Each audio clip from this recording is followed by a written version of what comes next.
By the way, I am a born-again motorcyclist. Happened to me a few years ago, kind of midlife crisis things. But I had this belief that the only way to ride a Harley was like this. Feet back, no helmet, wind in your face, jeans perhaps, t-shirt, that's it. And I had many people say to me, look Paul, you're crazy, it's dangerous, if something happens to you, you're not protected. In one ear, out the other.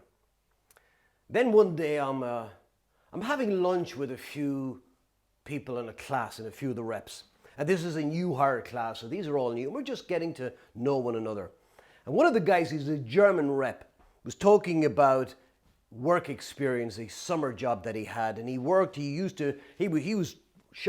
shotgun on this, I don't know what you call it in the States, but it's like a highway pickup van. So if there's an accident, they come out and they pick up the remains of the cars or whatever's on the road and they take them away to be repaired or scrapped.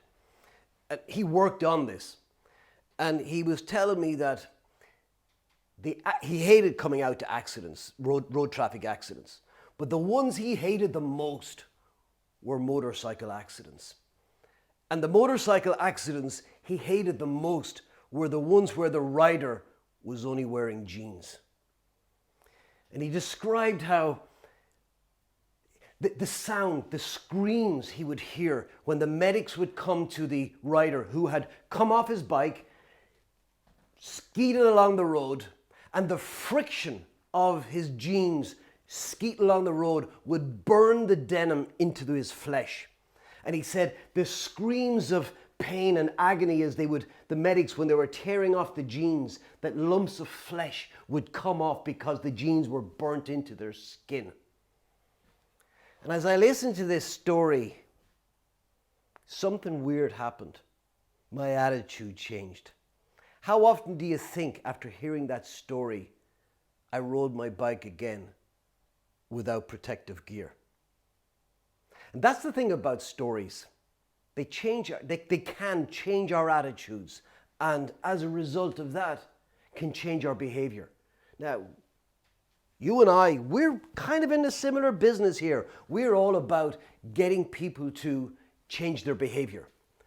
And so that's one of the really important aspects of stories. For example, when people were telling me, look, it's dangerous, Paul, don't do it. As I said, it was just in one ear and out the other, not paying attention. How many of you ever had that experience with your reps where you're trying to get them to change their behavior and there's nothing happening, it's just in one ear and out the other? Maybe a story is the right thing to have.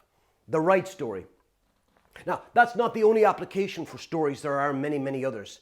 And teaching, which is one of the key roles of any manager, teaching our reps, helping them grow, helping them see the world differently, is one of our key tasks.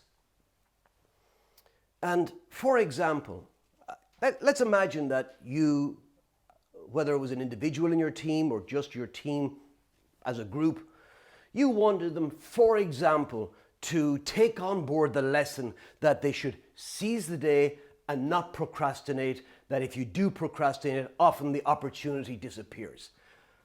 Now, you can tell them that, and you can tell it to them again and again. But what happens? Probably nothing. Or you could tell them a story. For example, I was in New York, it's a couple of Novembers ago, crisp, bright November morning. And I and my wife, we were coming from our hotel, which was about a 5-minute walk away from Penn Station.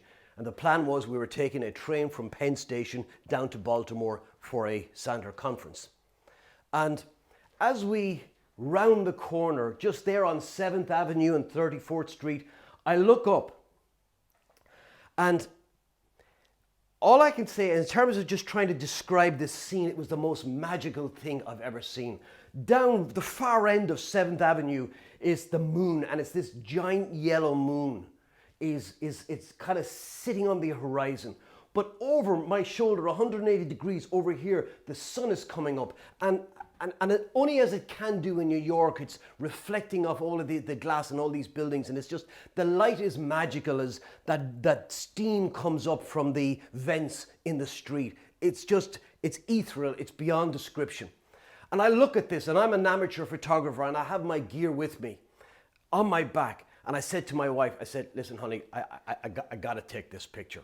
And I go to take my bag off with my camera in it, my tripod, and get set up. And she looks at me, and it's one of those looks that you'll know about if you're married, right? And you get that look, and she's risk adverse, and she's looking at her watch going, we're going to be late for the train, Paul. Come on, look, you can get your picture later. It's not important. You know, it's not important. Let's get in line. And I'm there, and I'm stuck between this. I'm going, I want that picture, but yeah, she who must be obeyed, right? And I have this idea. I tell you what, I'll go with her, and it's literally 1 minute around the corner to Penn Station. You know where I'm talking about, right on that corner. 1 minute. I'll get her in line, right, for the train to get the tickets, and that'll take a few minutes. And while she's doing that, I'll nip back out and get the picture.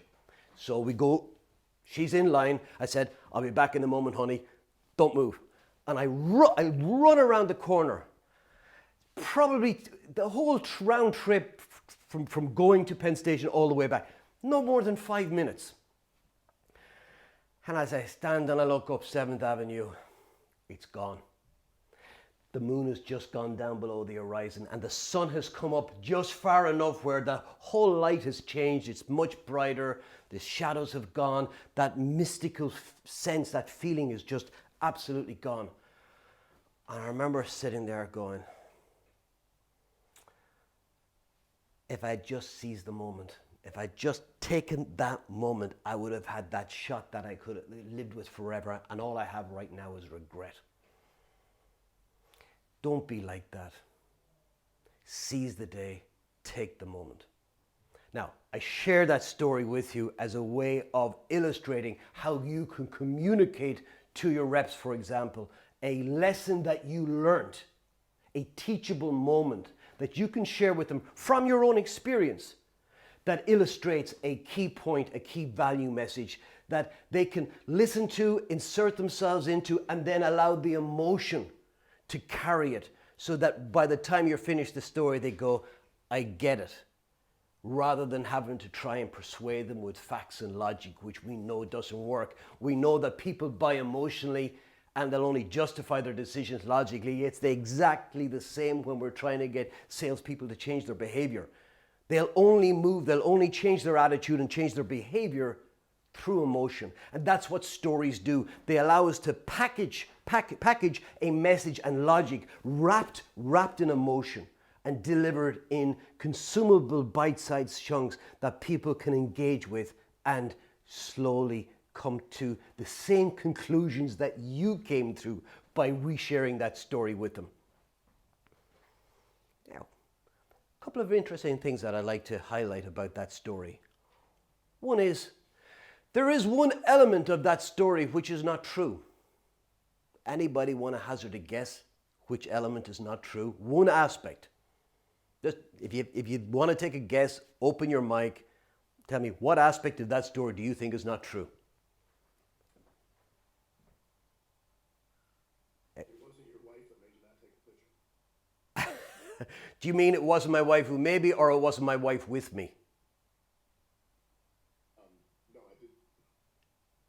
It wasn't her who made you. Okay, well, you were close. It wasn't actually my wife who was with me. It was my secretary, my PA, office manager, whatever you want to call her. And I started the story, we're coming from our hotel. Now, if I had told a story that was technically true and I said I was coming with my PA or my office manager from our hotel, now where's your mind? Now what's the story becoming? This is the interactive bit.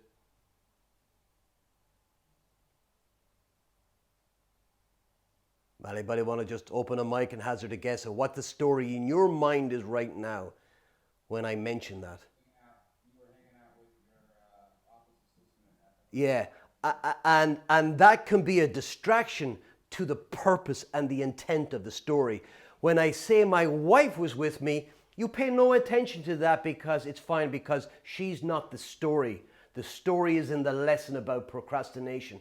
And so one of the key things in stories that we've got to do is not concern ourselves overly with what's technically true, but with the truth.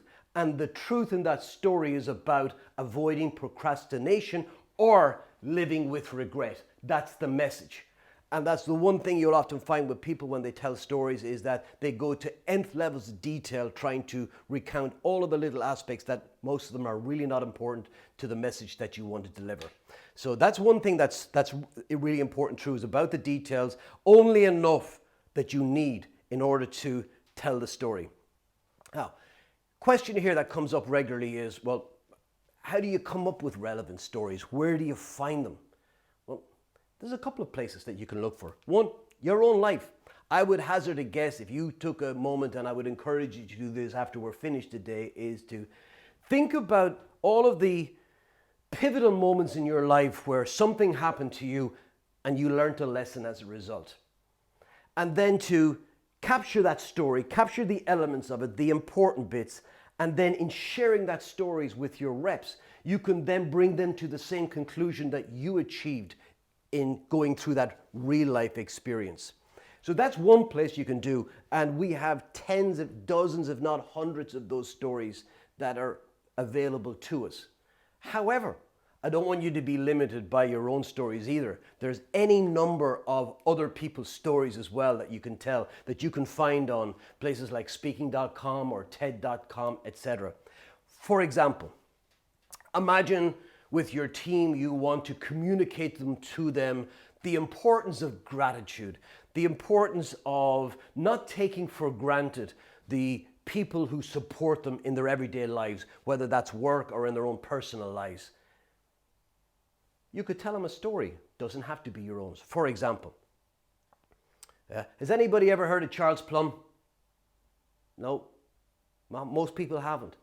Well, Charles Plumb was a Navy jet pilot, and he flew hundreds of combat missions and was shot down over Vietnam, spent 6 years as a prisoner of war. Many years later, he was in a restaurant with his wife. And this guy came over to him and he looked at him and he says, you're Charles Plumb, right? The Top Gun Navy pilot, right? And the guy looked at him. He didn't recognize him from Adam. He goes, yeah, I am. Why? He says, I packed your parachute. And it only occurred to Plumb at that moment that here he was flying all these missions, but the people who held his life in their hands were the people who operated below deck diligently every day, packing parachutes. That if they didn't do their job correctly, he couldn't do his. And he spent no time thinking about them until that moment. And he realized that there are so many people in our lives that we depend on, that we take for granted, and we don't take time out. We don't take a moment to thank them, to show them appreciation, to show them that we couldn't be what we are without their help. So why don't we do that? And again, I'm out of role play, out of story, if you like. If you want to then communicate to people that gratitude is important, and then that we should take time out to think about the legal people in our organizations, the customer support people in our organizations, the receptionists, the support staff, all of these people who make it possible for us to do our job, that we take time out to show them thanks and show them gratitude. You can suggest it as an idea, but it'll often go in one ear and out the other. But when you tell it as a story, it hits home because it's the emotion of the story, allows them to feel it and go, I must do that.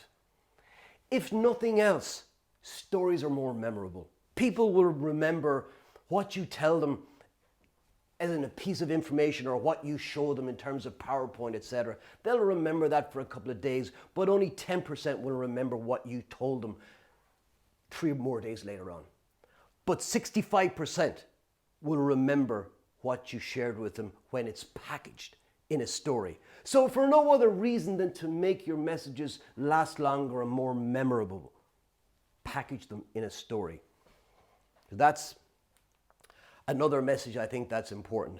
So let's take a moment to kind of define what we mean by stories, because that's the thing. You'll often hear people say, well, I take photographs, I'm a storyteller, or I do video, I'm a storyteller, or somebody who will maybe down the pub likes to tell funny stories, comedians are storytellers.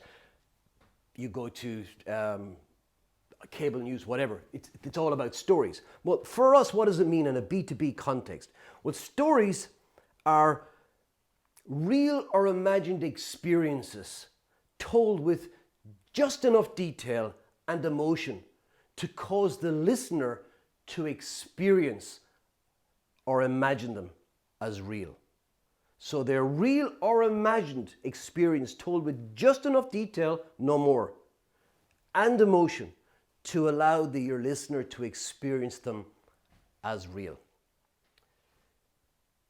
So, a couple of things I think are important before we wrap up today. One as a takeaway is develop a list of stories. Just make it a point of your day to pay attention to your everyday experiences and what are the lessons that those experiences teach you or refresh for you.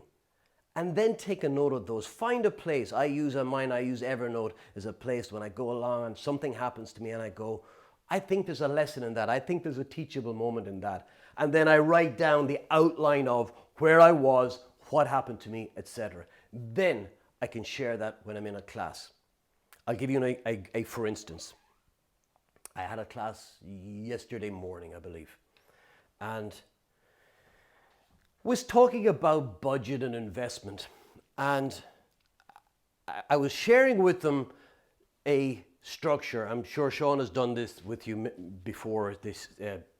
We call it CIVIC, S-V-I-C, and it's that transition from the pain step into the budget step. And it's where you summarize, you validate, and you talk about the relative importance of addressing this issue and the prospect's commitment to do something about it. And as part of that, I was sharing with them an example where you might say something to a prospect like, on a scale of 1 to 10, 1 is, look, it's important, but given all the other important issues and things that I have on my plate, it's probably not going to happen. We're going to probably need to push it out 6 months. 10 absolutely has to happen. Where are you? And we did that whole, what happens if they say a 7? What happens if it's less? What happens if they say it's a 10? And we got to that and I said, 10, everybody tells me that.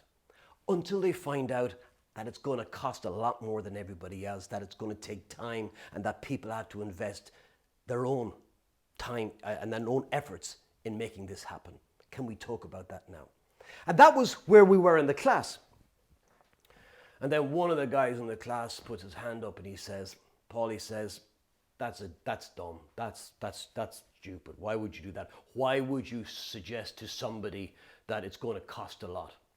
And we kind of got into this, not a fight, but I was trying to explain why it's important in terms of signaling. And he wasn't having any of it. He was immovable. And then I remembered, I need a story.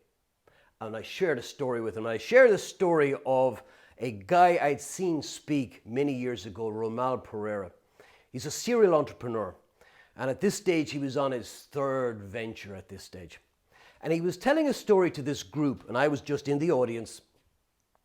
And he had founded this company back in the 80s. They sold this messaging platform. It was like a box that companies back in the 80s, you would sell it to a big company that had maybe distributed team, facilities people, delivery people, and you could send a message to their pager, so you could broadcast it.